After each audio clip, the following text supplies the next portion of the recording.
అంటే మీకు కాంగ్రెస్తో ప్రాబ్లమా, రేవంత్ రెడ్డితో ప్రాబ్లమా? నాకు ప్రాబ్లం ఎవరితో లేదు. ఇప్పుడు పాలన కొనసాగుతుంది రేవంత్ రెడ్డి, నాకు ఒక అనుబంధం కాంగ్రెస్ పార్టీతోని. వాళ్ళు అటువంటి అనుబంధం ఉన్న కాంగ్రెస్ పార్టీ ఏదైతుందో వీళ్ళ రేవంత్ రెడ్డి చెప్పు చేతుల్లోకి పోయిన తర్వాత అసలు కాంగ్రెస్ పార్టీ ఆలోచన విధానమే అనే అమలు చేపట్టడం లేదు. మీరు కాంగ్రెస్ పార్టీలో 40 సంవత్సరాల సుదీర్ఘ అనుభవం ఉంది. అలాంటప్పుడు రేవంత్ రెడ్డితో ప్రాబ్లం ఉంటే కాంగ్రెస్ పార్టీలో పైనుంచి కింద వరకు 100 రకాల వర్టికల్స్ ఉంటాయి. మీకు ఎవరితో అయినా కమ్యూనికేట్ చేయొచ్చు, మీ ప్రాబ్లం డిస్కస్ చేసుకోవచ్చు, మీరు ఏదో రకంగా ఉపశమనం పొందొచ్చు. అలాంటిది రేవంత్ రెడ్డి కోపంతో కాంగ్రెస్ పార్టీ రేవంత్ రెడ్డి కోపం కాదు, ఆయన పాలన పట్ల, ఆయన పనితీరు పట్ల అని చెప్పి అంటున్నా.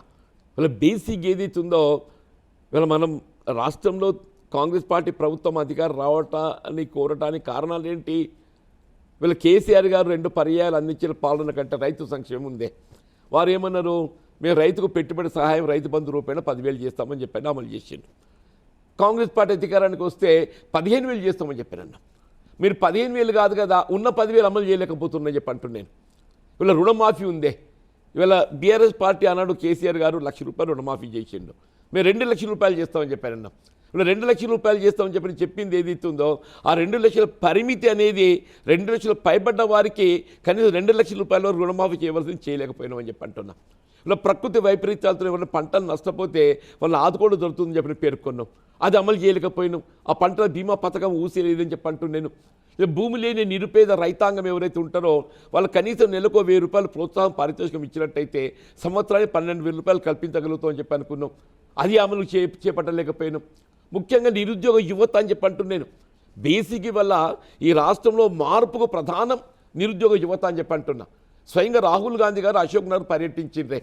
ఇలా సంవత్సరానికి ఏదైతే 1,00,000 ఉద్యోగాలు కల్పిస్తాం ప్రభుత్వ పరంగా, మొదటి సంవత్సరం 2 లక్షల ఉద్యోగాలు కల్పిస్తామని చెప్పని అన్నారు. అంటే మొదటి సంవత్సరం 2, తదుపరి సంవత్సరం 1,00,000, 3 లక్షలు కల్పించాల్సిన ఉద్యోగాలు ఏదైతే ఉందో అధికారికంగా 60,000 అని చెప్పి అంటుండే. అధికారికంగా వీళ్ళ రాష్ట్రంలో కాంగ్రెస్ ప్రభుత్వం చెప్పేది ఏంటి, మీ 60,000 ఉద్యోగాలు కల్పించమని చెప్పి అంటున్నాను.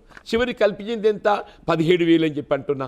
వీళ్ళ విద్యార్థులకు విద్యా అవకాశాలు మెరుగుపరచాలి, ఫీజు రియంబర్స్మెంట్, నిరుపేద వర్గాలకు ఏదైతుందో వాళ్ళకు ప్రభుత్వ పరంగా కానీ ప్రైవేట్ రంగంలో కానీ విద్యా బోధన సదుపాయాలు మెరుగుపరచాలి. వీళ్ళ ఫీజు రియంబర్స్మెంట్ చెల్లింపు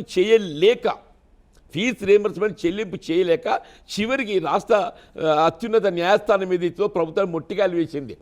ఈ ప్రభుత్వం ఫీజు రియంబర్స్మెంట్ చెల్లింపు చేయలేకున్నట్టయితే మీరు పేరెంట్స్ దగ్గర వసూలు చేసుకోండి అని చెప్పింది. అది ఏ విధంగా విద్యార్థులు విద్యా బోధన సదుపాయం పొందగలుగుతారని చెప్పి అంటూ నేను